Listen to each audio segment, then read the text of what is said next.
On prend à présent la direction des ruines de Villers-la-Ville avec là aussi une séance de formation organisée ce matin. Elle s'adressait à de demandeurs d'emploi téméraires. Alors bonjour Benjamin Braun. Ces demandeurs d'emploi testaient le métier de cordiste. Il s'agit donc de ne pas avoir le vertige.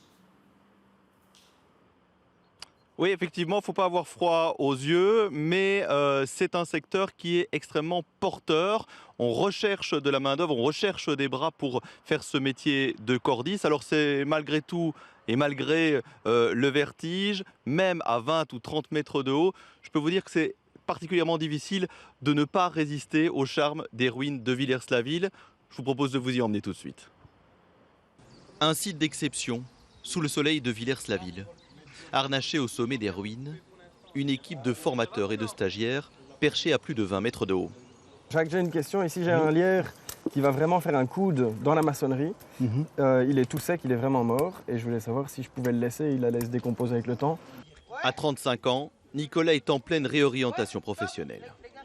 J'ai travaillé 10 ans comme cadre en grande distribution en finance. Et puis j'ai fait un burn-out. Et donc je suis en reconversion professionnelle totale. Et voilà, j'apprends des nouvelles compétences. Il y a vraiment beaucoup de perspectives, beaucoup de travail très varié. Et on verra ce que ça donne dans quelques mois. Le travail de cordiste nécessite des compétences multiples pour intervenir sur des arbres, des corniches ou comme ici sur des bâtiments historiques. Tant le site est exceptionnel que la durée de la formation, parce qu'on a la chance de pouvoir travailler avec des candidats qui vont rester pendant 30 jours à travailler sur corde avec nous. Et donc c'est, je pense, une première en Belgique où on peut se permettre de faire une formation de 30 jours sur des candidats.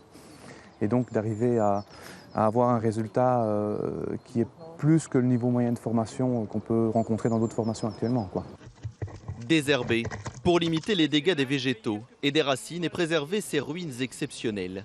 Les stagiaires doivent surtout éradiquer le lierre qui s'insinue entre les joints des pierres. Le problème, c'est que sur le long terme, le lierre se développe et vient à pousser les pierres, si je puis dire. C'est pour ça qu'alors nous coupons devant la racine, nous la laissons en place et nous la traitons directement pour éviter de faire plus de dégâts qu'il y en a déjà.